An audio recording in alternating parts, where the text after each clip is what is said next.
Hey Nick, how's it going? I hope you're doing well. This is going to be a brief overview of how to make a build, what's important in a build, things like that. This is Vernon. Vernon is a character I made basically to be a character of versatility. So the first thing that you want to do whenever you make a build is you want to think about uh, for PvP, if you're going to be an invader, you want to think about your soul level. So this character is soul level 40.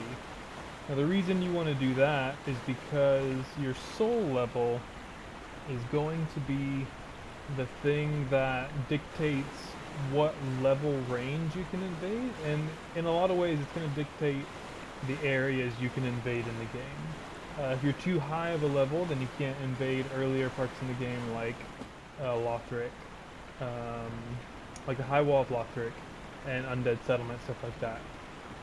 But if your level's too low, then you can't invade far later areas of the game, etc., etc. This character right here, soul level 40, can invade up to soul level 56.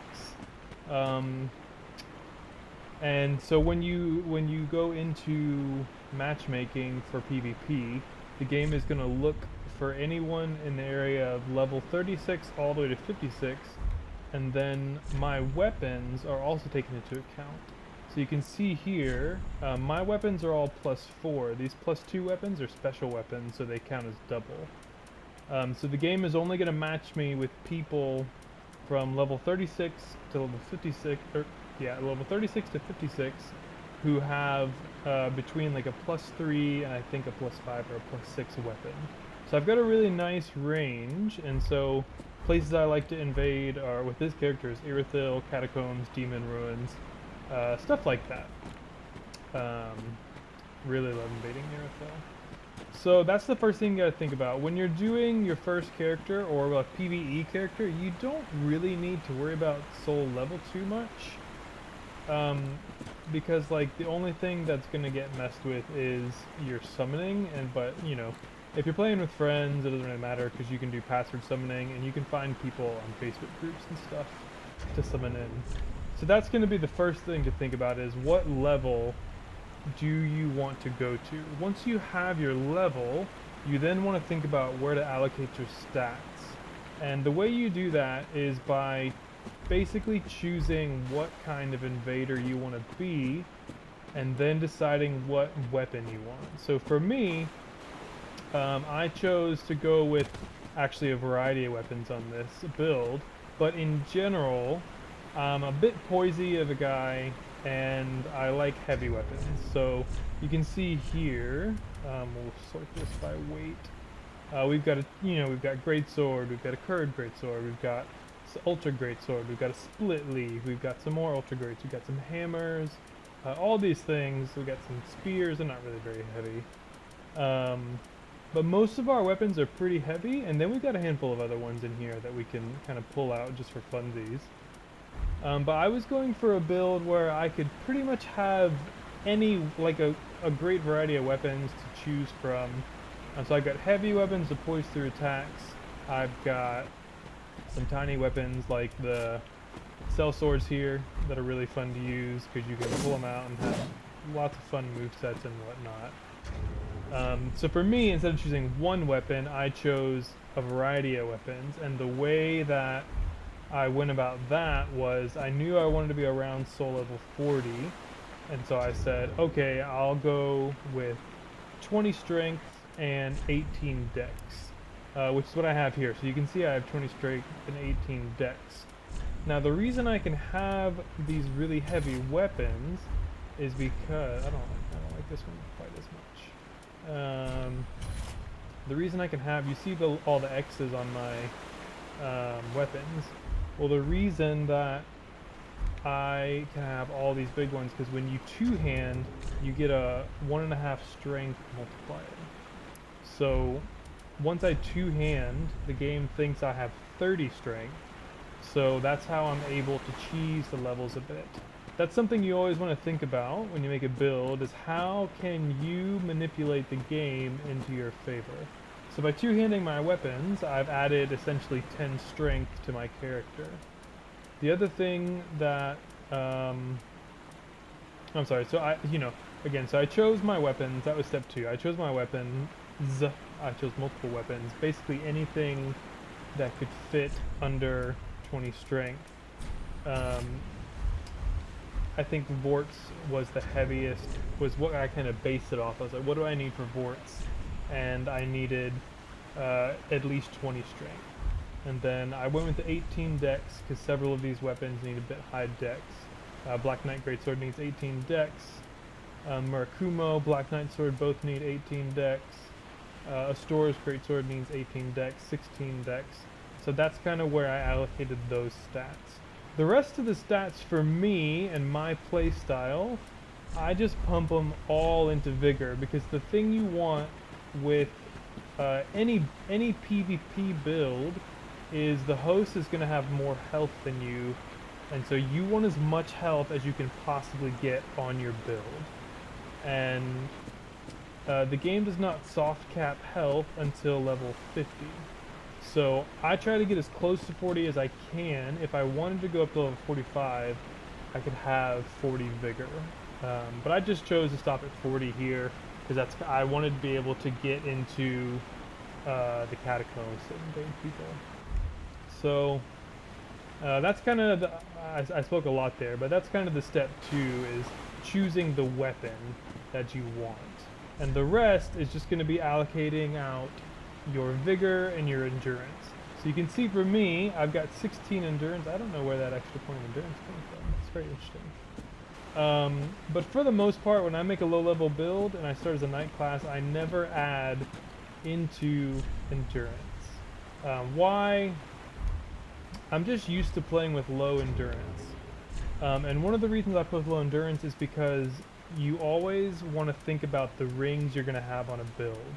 And so all these rings here are basically adding levels to my character. So I'm a level 40 character, but when I two-hand my weapon, I become a level 50 character, because the game thinks that I have 30 strength. When I add the Ring of Favor, this ring increases my HP, my stamina, and my equip load by a certain percentage. I'm adding a few levels to my character. The Prisoner's Chain adds 15 levels, 5 in Vigor, 5 Endurance, 5 Vitality. So the game now thinks I'm closer to a level 65 to 68 level character. When I add Havel's Ring, it gives me, I'm not sure off the top of my head how much percentage, but it increases my equip load so I can have heavier armor and weapons on me. So that's increasing my level even more. So with all these rings and my two-handing and all the stuff that I've done, even though I'm a level 40 character, I'm a lot closer to what the game would maybe consider somewhere around level 70 in terms of my stats. And the reason that's important is because the host is more than likely always going to have phantoms with them. So I need to have stats that can compete with the host and their phantoms. The host is also going to have more health than me, because when you're embered, you get a 30% health bonus to your character. So those are just things that you have to think about. And so for this character, I went with these 3 rings because I wanted to increase all those stats, and it really helps when you're at low level to have these things, because I don't have to add extra points into the endurance, because even though I'm using almost the base endurance that I had when I started the game, it's being increased by the Prisoner's Chain. It's being increased by the Ring of Favor. Same for Vitality. My Vitality is being increased by the Prisoner's Chain and the Ring of Favor, and also Havel's Ring. And so that's allowing me to wear all this heavy armor. So, I mean, just an example, you can see in the top corner, Vort's Hammer is my heaviest weapon, and I'm just under the 70% equip load. Well, if I take any of these rings off, I end up at 90%, and then I'm fat rolling. And the reason that it's important that I have these rings on is because my character, I prefer this one here. I prefer that my character has a certain level of poise, because I like using these heavy weapons. And those are 3 rings that had to be a staple on my build, and I had to think about that when I was going for the soul level, if that makes sense. The last spot for me, this spot is a swappable ring slot, and so basically any of these that aren't highlighted, I can throw them on if I need to. I've got the obscuring ring, which makes it so that people can't see me when I'm too far away. Silver Cat ring prevents fall damage, so I can chase people when they fall. Anybody who's ducking behind a shield, this weapon will make me break their guard faster. This increases my poise, so I can swing through stuff. These are just fun rings. I can, in your world, instead of being gold, I was wearing this ring, and then I can be white as well. This ring increases the amount of Estus or HP I get when I drink Estus. This ring increases my stamina, and I don't really ever use this ring, if I'm honest with you, because it's just a bit slow, but when I'm playing, I can swap any of these rings out as I need to, and then put them back on. And so you have to think about what rings do you want on your character, what rings would you be comfortable with swapping in and out of, stuff like that. And those are just the general things that I made the build around. You can see too, if I take off the prisoner's chain, you'll see that my levels actually go down a bit. So my vigor's down to 30, even though it was at 35. Endurance is at 11. Vitality's at 15. I didn't put anything into any of those stats because I knew that I would go and beat one of the bosses, get this ring. I knew I'd be able to get into the DLC and get these 2 rings. I had to work hard to do it, but I had a goal to do so. And so that's how just a general overview of making a build. It's always good to have more health. And if you know what build you're going for, it can really help you to focus on the things you want. And again, the easiest way to make the build is to find the weapon that you want and give yourself the stats for that weapon, and then focus on your health. If you like more endurance, to do some endurance as well. It's always good as well to find the armor that you want and to pump into vitality so you have it, and remembering that the rings also help out. You don't have to have these rings. If you're doing a mage build, there are rings that help with mage builds. If you're doing a miracle build, there are rings that make your miracle stronger. The simple cestus I keep on here just because it regens my FP, and so if I decide to use my weapon art, which I do a lot, you can see right there, my FP went down, but having the simple cestus in my offhand, and I just two-hand it, I two-hand my weapon most of the time, it just passively regens my FP back, so that I can use my weapon art as much as I want. So now we'll do just a few invasions. Hopefully we'll win. No idea how they'll go. I don't even know honestly if I'll find anyone in this area. I got 2 people in this area. Very fun. Brief overview of my weapons. My go-to is kind of the Black Knight sword. It's got good. It's a great sword, so I can poise through things. It's got the Perseverance weapon art, so I can run up someone, and if they start swinging, I can Perseverance and just start swinging. Very handy. That guy that fought you and Alan, he did the Perseverance into the Estus heal, which is just genius. I like the Cell Swords, very fun. All the heavy weapons are just fun. This one has lightning damage. This one's just really long. This one is also very fun. You can do the stomp into R2, and then it coats the blade in fire. Same for this one. Stomp, and then the blades in fire. We have a bow here, hilariously fun. Spears, long weapons, straight swords, literally anything we want. This one's particularly fun, if I want. If somebody's hanging out, I can shoot an arrow, blow them off a ledge or something, so I love using that. But we'll walk into the sewers, see if we can find something in the world. Again, Just a very brief overview video. Yeah, I did not expect that to kill him. Oh, really? You're gonna poo on me. Oh, grab. Now, I will say the downside to my build specifically is that I don't have a lot of endurance, which does get difficult sometimes. There will be times when like I need just one more hit, but maybe I can't because I don't have a ton of endurance. And I could put a few more levels into it, give myself a bit more, but again, once you find a level that you like, it's really good to stick to that level, ideally. Where are all these enemies at? They might not respawn. Interesting. This painting is a throwback to Dark Souls 1. We're not finding anything. I was really hoping to do at least one invasion.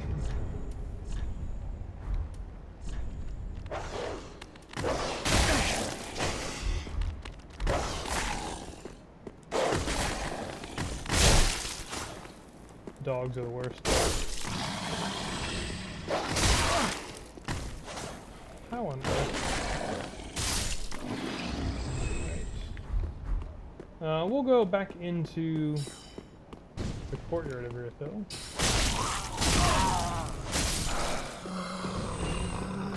See if we can find something.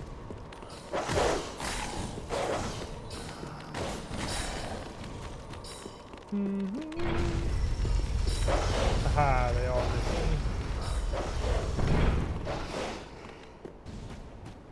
If we can't find something here, we might warp somewhere, see if we can find something. It's incredibly hard on PlayStation to use the D-pad. Let's see if we can just find one invasion. That's all I want. Okay.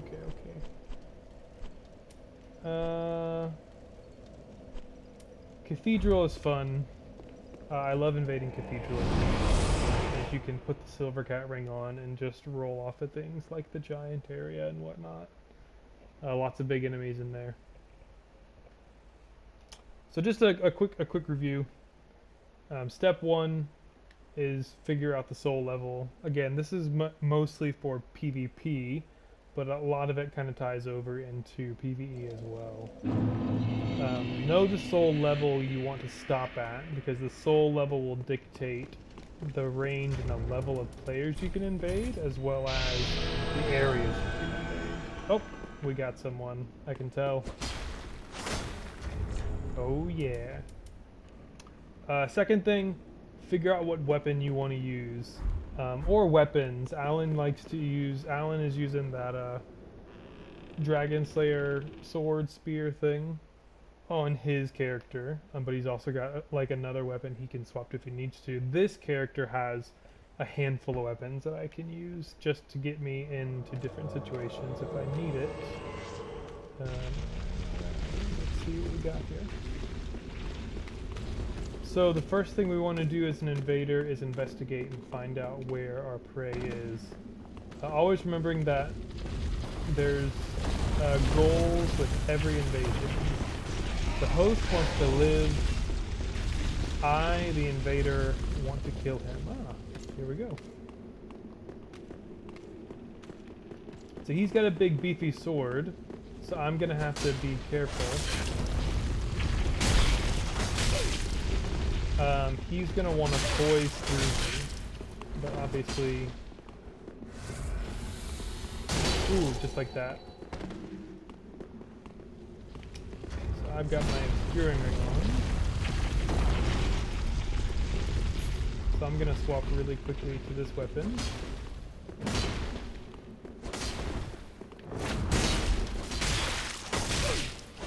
So right there, you just saw I did my weapon art perseverance to break his poise.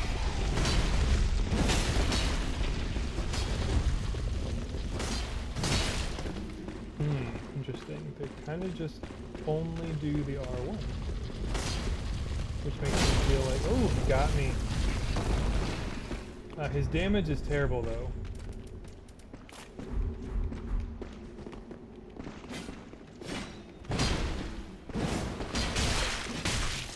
And so we can just kind of outdo this guy with the spear.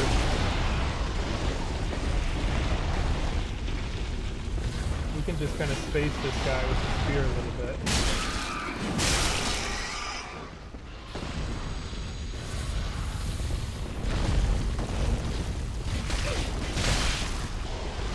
And so this is what I was saying earlier too about having that heavy armor. Because this guy doesn't have any heavy armor on. And so he can't really... Ha! Got him. So I've got this heavy armor on, so like when that guy started to swing his sword, he couldn't keep doing his swing because his armor didn't have any poise on it. So basically he couldn't activate the hyper armor on his weapon fast enough to stop my weapon damage. So that was a pretty straightforward invasion. That guy just, he literally could only do one thing. He could only L1 his big sword, which, you know, is just what it is. We'll do another quick invasion. Step 2, you know, pick your weapon or weapons. Think about always having some kind of cestus in your offhand, because if you need to, it's a good parry tool. You know, parrying's hard, but if you infuse it with either a blessed gem or a simple gem, then you have either small regen or on your HP or small regen on your FP, which is what I have. I don't actually like to start invasions with that weapon. Or white people. What does that even mean? Is that even a real thing? Ahaha! Here we go.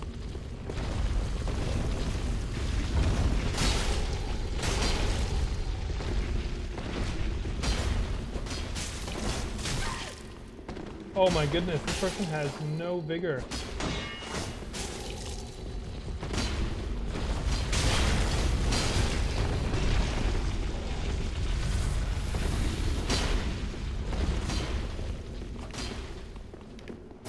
What? Oh, that connection. These guys are like total... Okay, okay.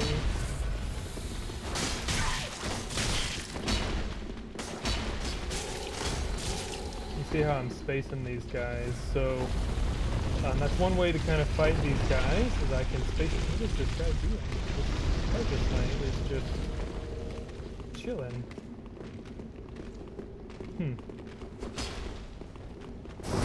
Come on now, I was in the middle of a roll.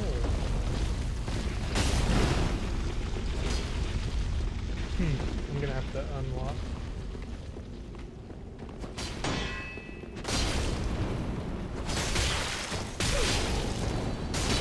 Worth.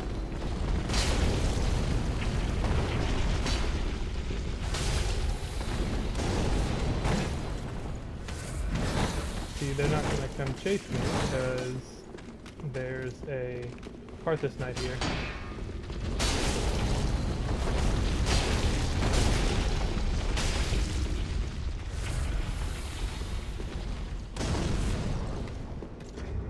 Alright, I'm gonna have to go to my Night Slayer ring.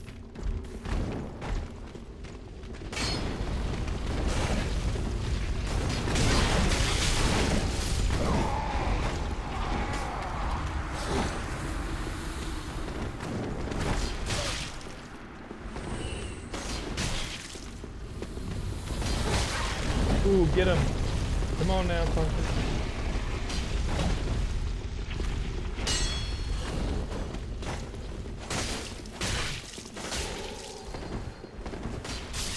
Got him!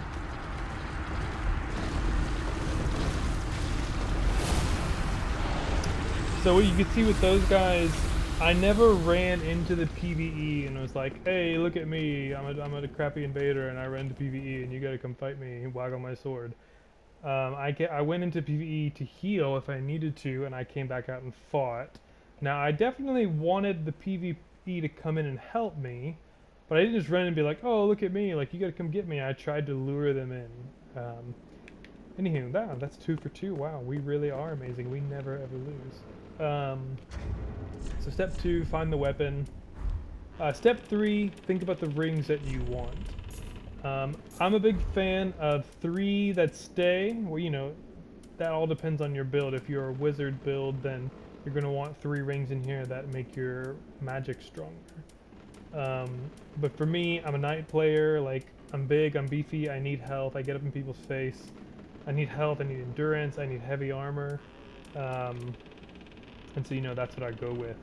And then this is literally a spot that I can swap out whatever I need.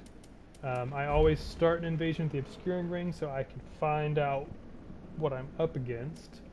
And I mean, really and truthfully, in Dark Souls 3, the armor, you know, there is a certain level of poise that you want for heavy weapons and stuff, but it's really just all about the fashion.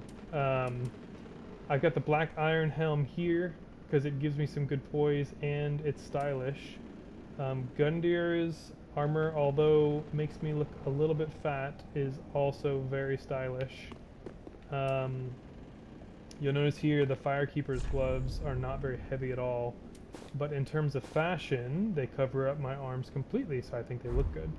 And then I've just got the night leggings, because what I did for that, to find out my equip lows, I took my heaviest weapon, because this is a versatile build, and I based the armor off the heaviest weapon, because I never hold more than 1 weapon at a time. And I had to teach myself to like learn to swap weapons quickly or find openings to swap and things like that, but totally worth it.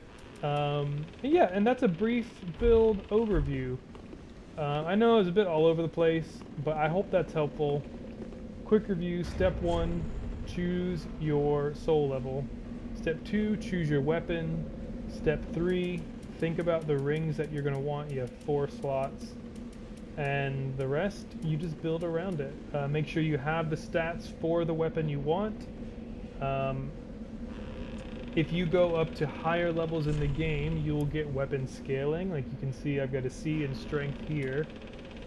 Same like this, I have an A in strength scaling, and so when you get into higher levels, you'll start allocating points into things like strength and dexterity, and that will give you scaling off your weapons to do extra damage on top of their base damage.